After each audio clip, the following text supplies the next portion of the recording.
This is part 4 of Unit 3. We're still talking about the very first chunk of the Georgia colony in which they were controlled by the trustees. A couple of things that you need to know. In this section, we're going to talk about sort of the daily lives of those people. The trustees governed Georgia from England. They did hire a guy named William Stevens as secretary to assist, but most of the trustees, well, all but one of them stayed in England. Oglethorpe was the only one of the trustees to actually come to the Georgia colony. In 1741, it was divided into northern and southern provinces. The northern one, which would have been around Savannah, overseen by Stevens, and the southern one, overseen by Oglethorpe, which would have been St. Simon's Island, Jekyll, even down to Cumberland.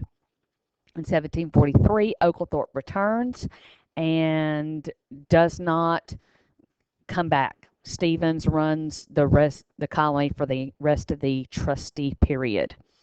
So, since Oglethorpe is gone and the trustees are all the way across the Atlantic, some of their influence is lessened. Those land ownership restrictions begin to end. Plantations begin to appear because now they're allowed to own more land, and slavery begins to be allowed. A lot of the things that the malcontents were unhappy about, those are the changes that get made now that there's not the stronger influence of the trustees. When it came to education and religion, most Georgians were concerned about survival. Education was not their major focus. There were two significant institutions in the trustee period. The New Ebenezer community, those Salzburgers, the Germans, who had come over earlier, had teachers for their children. They were very organized and very practical. And then Bethsaida was an orphanage founded by George Whitefield, who was a friend of John and Charles Wesley. It is still operating in Savannah. Some schoolmasters, really more tutors, took students for a fee, but these would have only been the children of the wealthier people. Organized religion had a difficult time in trustee Georgia.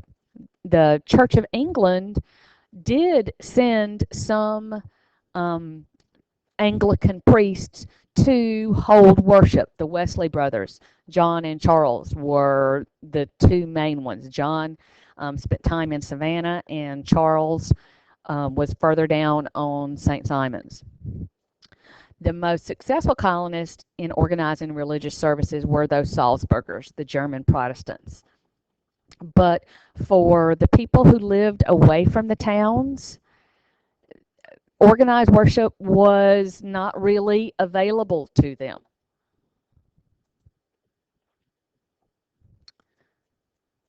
By the 1740s, the vision that the trustees had of the colony had really not done very well. They had been thinking that silk was going to be a major industry, and it turned out not to be. They had foreseen Georgia as a group of small farmers without slavery. By the end of the trustee period, that was changing. By 1751, Parliament is not giving any more money to the trustees, so the trustees turn it over to the British government, and in 1752 it becomes a royal colony, which we'll talk about next. But some of the things that were successful were that, as in the Battle of Bloody Marsh, Georgia did do its job as a military buffer. It protected itself and South Carolina from Spain, and that was never a problem again.